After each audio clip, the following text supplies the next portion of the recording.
এখন আমি আছি লাহিড়ী বাবার মন্দিরে। এটা ব্যান্ডেল চার্চ থেকে অনেকটা ডিস্টেন্সে লাহিড়ী বাবার মন্দির। তোমরা যদি কেউ পারো একবার এসো, অপূর্ব সুন্দর একটা মন্দির, ভীষণ সুন্দর মন্দির, ভীষণ দেখার মতো একটা জায়গা। দেখো, এটা যাচ্ছে লাহিড়ী বাবার মন্দির। এই লাহিড়ী বাবার মন্দিরে ঢোকার একটাই নিয়ম, এই যে মাথায় এরকম ঘুমটা দিয়ে আমাদের ভিতরে ঢুকতে হবে। আর মন্দিরের ভিতর কিন্তু অ্যালাও না মানে ফটো তোলা, তাই আমি বাইরে থেকেই করছি।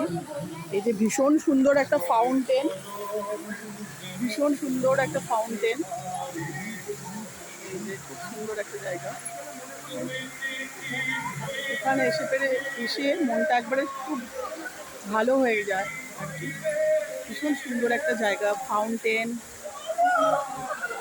মন্দিরটা খুব সুন্দর, পরিষ্কার পরিচ্ছন্ন। আর কালকে যেহেতু রথ, তাই সাজানোর পালা চলছে।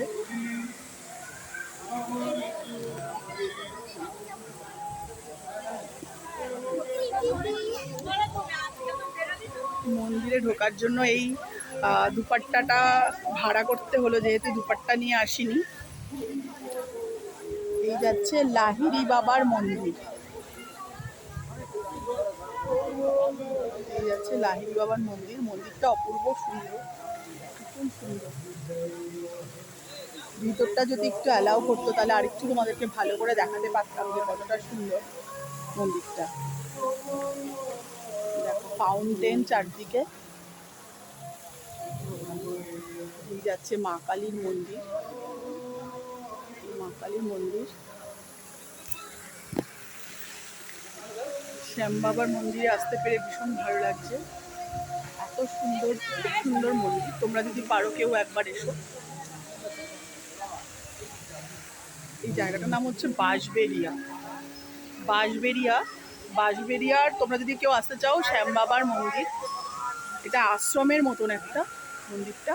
এখানে অনেক লোক থাকে, অনেক লোক ভগবানের সেবা করে যাচ্ছে অনবরত। তোমরা যদি কেউ চাও এসো। আমি এখন ভিতরে ঢুকবো, তাই ফোনটা অফ করছি।